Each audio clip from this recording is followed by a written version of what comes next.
আজকের এই ভিডিওটা কোনো ব্লগ ভিডিও না। হ্যাঁ, আমি তোমাদেরকে আজকে সত্যি একটা ছোট্ট করে গল্প শোনাতে চাই। শুনবে সবাই মনোযোগ দিয়ে। একটা ছেলে তার বন্ধুর লাশ নিয়ে তাদের গ্রামের বাড়িতে যাচ্ছে। পরক্ষণেই তার মৃত ফ্রেন্ডের গার্লফ্রেন্ডের ফোন আসে এবং সে অপর দিক থেকে বলতে থাকে তার নাম ধরে যে, আমায় তুমি মাফ করে দিও,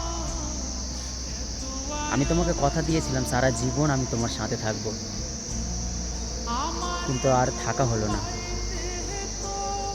যেই বাবা আমায় মানুষ করেছে ছোটবেলা থেকেই, সে যখন আমার হাত পা ধরে কান্না করতে লাগলো, সেই বাবার ভালোবাসার কাছে আমাদের ভালোবাসা তুচ্ছ মনে হলো। তাই আমি আজ 11 দিন ধরে প্রায় অন্যজনের স্ত্রী। আমি তোমাকে সারাক্ষণ বলতাম, আমার এটা ভয় হতো যে তুমি আমায় ছেড়ে যাবে না তো, কিন্তু নিয়তি কী পরিহাস দেখো, আমি তোমাকে ছেড়ে অন্য কারো হয়ে গেলাম। এখানে দুইটা জিনিস বোঝার আছে।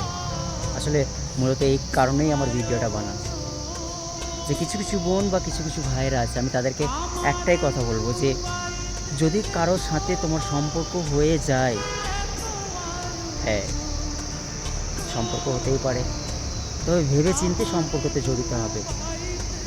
যে যেই মানুষটাকে তুমি কথা দিচ্ছ সেই মানুষটার সাথে সারা জীবন থাকতে পারবে কি না, যে তুমি যে তার সাথে প্রমিস করছো, fake promise, at the end of the day তার সাথে তুমি থাকতে পারবে কি না, বা সেই প্রমিসটা তুমি শেষ পর্যন্ত তাকে রাখতে পারবে কিনা তার সাথে। একটা মানুষ তখনই ভেঙে চুরমার হয়ে যায় যখন কোনো মানুষের ফিলিংসটা হার্ট হয়, ফিলিংসগুলো ভেঙে যায়। সেই মানুষটা তোমায় নিয়ে হয়তো, তুমি যার সাথে খেলতে চাইছো সেই মানুষটা হয়তো তোমাকে নিয়ে অনেক অনেক রঙিন স্বপ্ন দেখেছে। একটা মানুষের যখন সব স্বপ্নগুলো ভেঙে যায় না, সেই মানুষটার বাঁচার ইচ্ছেটাই না শেষ হয়ে যায়। অধিকাংশই মানুষ সেই জিনিসগুলো বোঝে না। আশা করছি আমার এই কথাগুলো তোমরা বুঝবে, এবং আজকের এই ভিডিওটা কাদের কাদের ভালো লাগলো আমায় একটু জানাবে কমেন্টে প্লিজ, কারণ তোমাদের একটা কমেন্ট আমায় নেক্সট ভিডিও বানাতে মোটিভেট করে। That's why I am requesting you all to comment below my comment section to show some appreciation, love. Thank you.